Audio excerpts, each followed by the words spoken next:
नमस्कार दोस्तों, मैं रोहन शर्मा स्वागत करता हूं सभी का आपके अपने चैनल ज्योतिष एंड वास्तु में। कैसे हैं आप सभी? आज हम यहां पर बात करने वाले हैं एक बहुत ही ज्यादा महत्वपूर्ण टॉपिक के बारे में।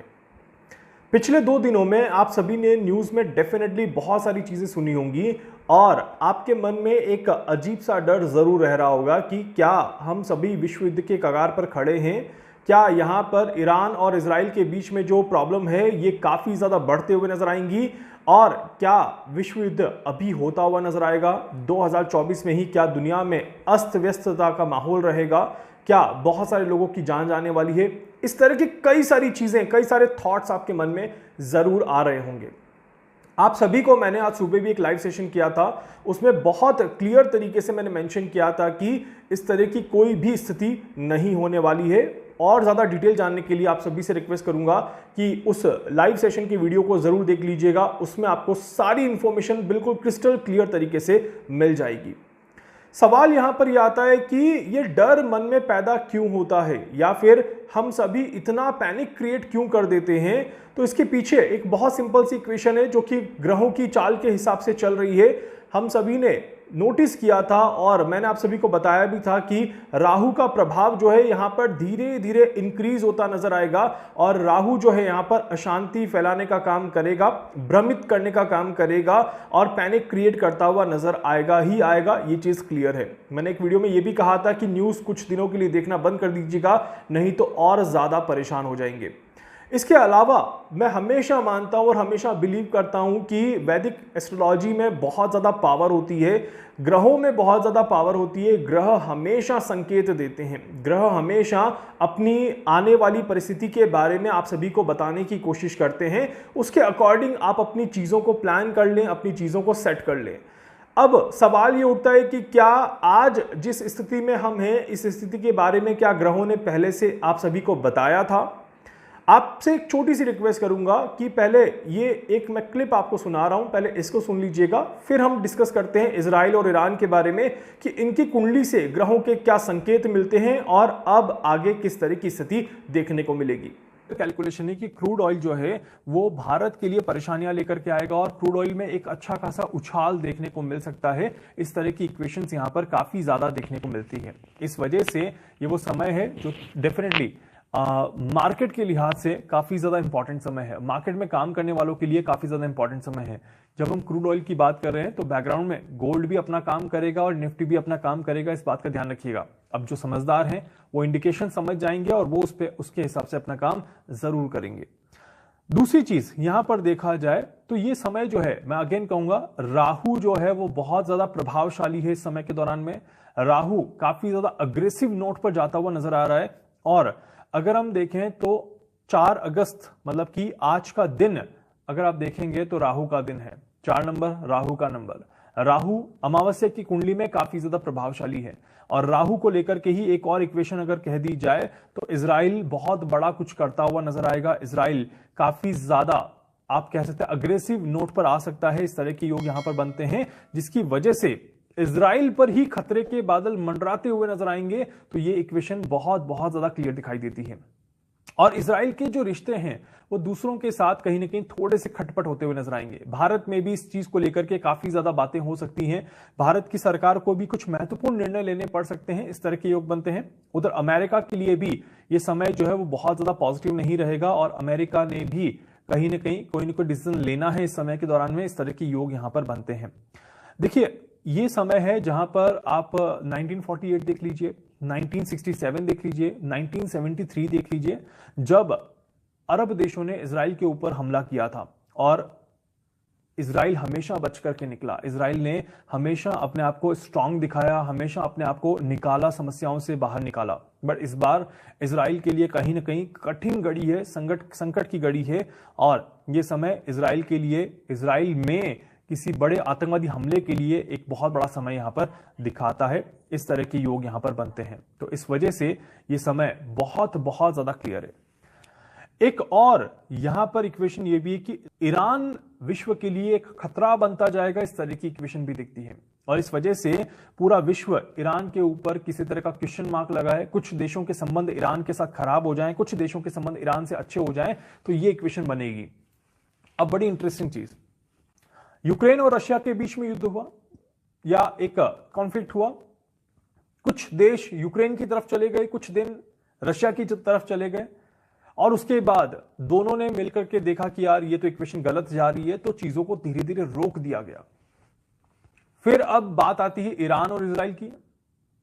अब यहां पर छटनी शुरू हो जाएगी। ये वो टाइम है जहां पर ईरान और इजराइल के बीच में मूवमेंट शुरू हो जाएगा, जहां पर आप कह सकते हैं कि ईरान और इजराइल के बीच में परेशानियां जो है दुनिया में फैलने वाली है। अब कुछ देश ईरान को सपोर्ट करेंगे, कुछ देश इजराइल को सपोर्ट करेंगे, और वो देश आपस में कॉन्फ्लिक्ट करते हुए नजर आएंगे। इस तरह की इक्वेशन यहां पर बन रही है, और ये दिखाती है कि भविष्य में कोई बड़ी घटना होगी तो उसका जो बीज यहां पर डाला जा रहा है वो ये दूसरा बीज है, जो रशिया और यूक्रेन के बाद इजराइल और ईरान के रूप में यहां पर पनप रहा है। इस वजह से स्थितियां थोड़ी सी गंभीर तरफ देखी जा सकती है, थोड़ी सी परेशानियों की तरफ देखी जा सकती है, एंड पैनिक जरूर क्रिएट होता हुआ नजर आता है। इस तरह की योग बनते हैं। एक ये चीज बिल्कुल क्लियर है कि जब जब इस तरह की इक्वेशन बनती है, जब जब 15 दिनों में इस तरह की इक्वेशन एग्जीक्यूट होती है, तो ये चीज आप देख सकते हैं कि आने वाले समय में, आने वाले 3.5 महीनों में ये समय बना रहेगा और ये स्थितियां थोड़ी सी खराब होती रहेंगी, परंतु उसके बाद फिर से ठंडे बस्ते में सो आप सभी ने देखा 4 अगस्त 2024 श्रावण मास की अमावस्या का दिन था, और मैं बेंगलोर में था, और मैंने लाइव सेशन इस टॉपिक के ऊपर किया था कि 4 अगस्त 2024 को जो अमावस्या पड़ने वाली है, उस अमावस्या से आने वाला समय क्या कुछ संकेत लेकर के आ रहा है। एंड उसमें बहुत क्लियर शब्दों में कहा गया था कि आने वाले 3.5 महीने में इजराइल और ईरान में इस तरह की स्थितियां उत्पन्न हो सकती हैं, और इजराइल और ईरान कोई बड़ी गलती करते हुए नजर आएंगे, और ये गलती हालांकि विश्व युद्ध का रूप नहीं लेगी, परंतु ये गलतियां यहां पर जरूर होते हुए नजर आएंगी। और मैंने उसमें कहा था कि थोड़े समय के बाद ये ठंडे बस्ते में जाता हुआ नजर आएगा मैटर। मतलब कि ये चीज तो क्लियर है कि यहां पर बहुत ज्यादा खराब स्थिति नहीं देखने को मिलेगी। 100% यहां पर जो कैलकुलेशन ग्रहों की दिखाई देती है वो यही दिखाई देती है। देखिए, जिस किसी भी कुंडली में या जिस किसी भी समय में प्लैनेटरी इन्वॉल्वमेंट बहुत ज़्यादा स्ट्रांग नहीं होता, कुछ कमज़ोर लेवल पे जब ग्रहों का इन्वॉल्वमेंट होता है तो कोई बहुत बड़ी परिस्थिति होने से रुक जाती है। यहाँ पर जब हम इजराइल की कुंडली को देखते हैं तो इजराइल की कुंडली में राहु का प्रभाव बहुत ज़्यादा गहरे तौर पर दिखाई देता है, और राहु के प्रभाव की वजह से ही इजराइल में इस तरह की अशांति का माहौल देखने को मिलता है, और युद्ध के हालात देखने को मिलते हैं। शत्रुओं की संख्या बढ़ती हुई नजर आती है, और ये इजराइल की कुंडली में इस तरह का समय चल रहा है जहां पर इजराइल कहीं ना कहीं शत्रुओं से मुकाबला करता हुआ नजर आएगा। इस तरह के योग बनते हैं, परंतु इस योग में संधि का भी एक योग बना हुआ है। इट मीन्स कि इस योग में हार जीत का फैसला नहीं होगा, ये योग संधि पर आकर के खत्म होता है, और इसी वजह से इजराइल अपनी जो भी इंसल्ट हुई है या जो भी हमले हुए हैं या जो भी चीजें हुई है, इजराइल उसका बदला जरूर लेगा, बट बदले के बाद इजराइल एक शांति का प्रस्ताव यहां पर जरूर रखता हुआ नजर आएगा। इस तरह के योग बनते हैं। यहीं पर अगर हम ईरान की कुंडली को थोड़ा सा ध्यान से देखें तो टू बी ऑनेस्ट, जिस तरह की कैलकुलेशन ईरान की कुंडली से देखने को मिलती है, यहां पर दो बड़ी इक्वेशन बहुत क्लियर देखने को मिलती है कि ईरान की कुंडली में यह समय विश्व युद्ध का समय नहीं दिखाता। यहां पर ईरान कहीं ना कहीं अगर विश्व युद्ध की तरफ बढ़ेगा तो मुंह की खाएगा। इस तरह के योग बनते हैं। इस वजह से ईरान में जान मान का नुकसान हो सकता है, परंतु ईरान समझौते की तरफ आगे बढ़ेगा, ये बात क्लियर तरीके से दिखाई देती है।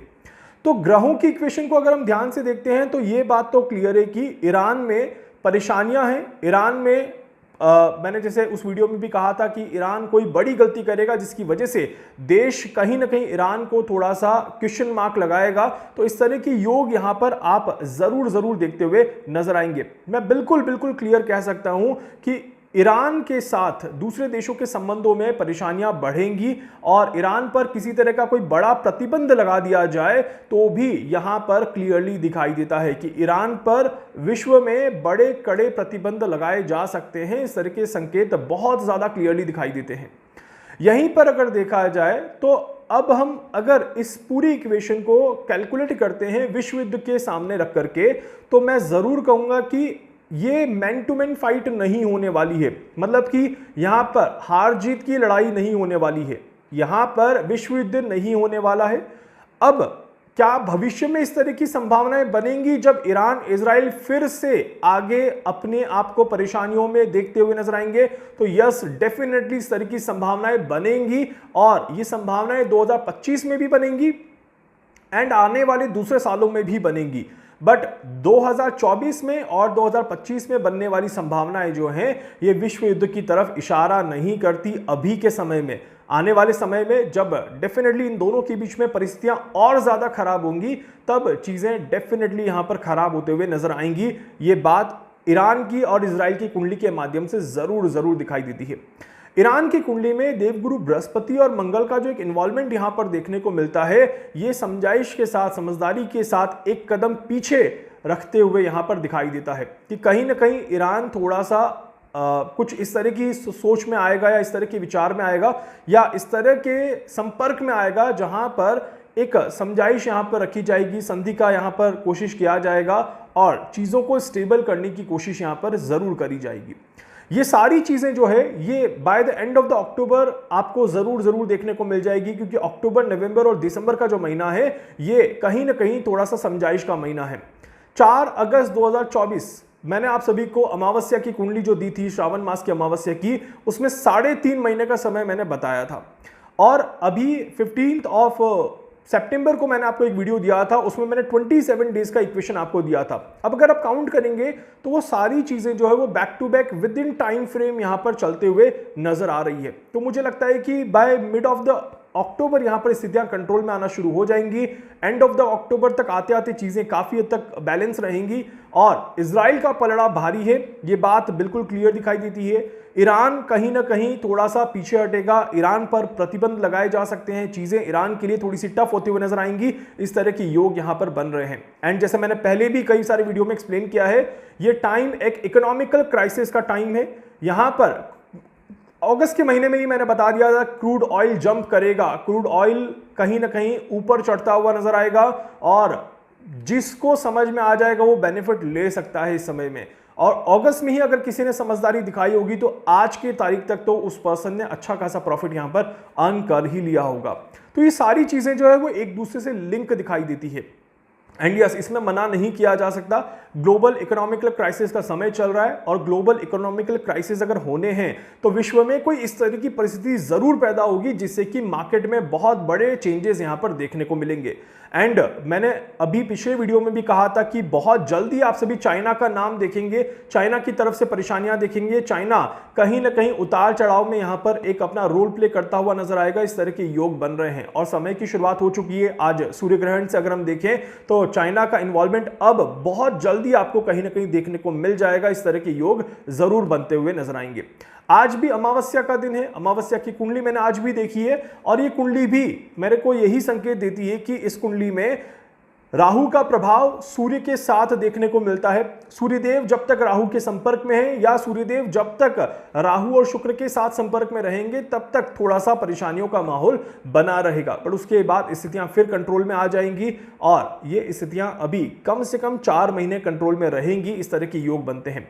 नवंबर में थोड़ा सा माहौल हल्का फुल्का फिर बिगड़ता हुआ नजर आएगा, बट फिर ये थोड़ा सा वापस से बैलेंस हो जाएंगे। दिसंबर, जनवरी, फरवरी, मार्च, ये 4 महीने बैलेंसिंग पीरियड रहेगा। उसके बाद स्थितियां फिर थोड़ी सी खराब होगी, जिसके बारे में मैं आपको फिर से अपडेट करूंगा। अगर आप 2024 की भी बात करेंगे तो अप्रैल के महीने में भी कुछ इसी तरह की स्थितियां थी। अप्रैल के महीने में भी 300 ड्रोन से हमला किया गया था। अप्रैल में चीजें थोड़ी सी खराब हुई थी, बहुत ज्यादा क्राइसिस देखने को मिल गया था, बट मई जून आते आते फिर स्थितियां ठीक हो गई। अगस्त में फिर एक इक्वेशन बनी थी ग्रहों में, तो उसका परिणाम हमें अभी देखने को मिल रहा है। नवंबर, दिसंबर में जब चीजें ठीक हो जाएंगी तो फिर हम थोड़ा सा समय और अच्छा देखेंगे और फिर आगे धीरे धीरे परिस्थितियां खराब होते हुए नजर आएंगी, बैलेंस होते हुए नजर आएंगी। दोनों ही इक्वेशंस यहां पर समय के साथ चलती जाएंगी। तो विश्व युद्ध अगर आप अभी सोच के चल रहे हैं और अभी दिमाग में भ्रम डाल रहे हैं, अभी अपने आप को नेगेटिव कर रहे हैं, तो हाथ जोड़ के निवेदन करता हूं, दुनिया समाप्त नहीं होने वाली है और ना ही इजराइल और ईरान में किसी तरह की परिस्थितियां आ जाएगी। दोनों ही शहर नष्ट हो जाए, दोनों ही देश नष्ट हो जाएं, तो इस तरह की कोई भी इक्वेशंस यहां पर नहीं दिखाई देती। इस बात का ध्यान रखिएगा।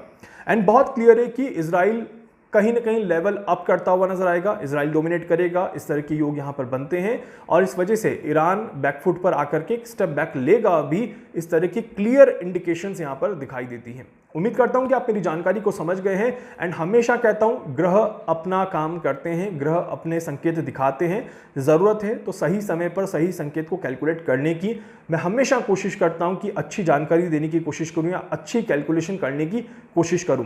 बाकी आप सभी का सपोर्ट रहेगा तो इसी तरह से मैं और आगे भी कोशिश ज़रूर करता रहूँगा। वीडियो को लाइक कर दीजिएगा, चैनल को सब्सक्राइब कर दीजिएगा, बेल आइकन पे ज़रूर से क्लिक कर दीजिएगा। कुछ भी जानना चाहते हैं, समझना चाहते हैं, अपने बारे में कुछ भी कुंडली दिखाना चाहते हैं, मुझसे मिलना चाहते हैं, आप मुझे संपर्क कर सकते हैं। मैं पूरी कोशिश करूंगा आप सभी की हर संभव मदद यहाँ पर कर सकूं। धन्यवाद।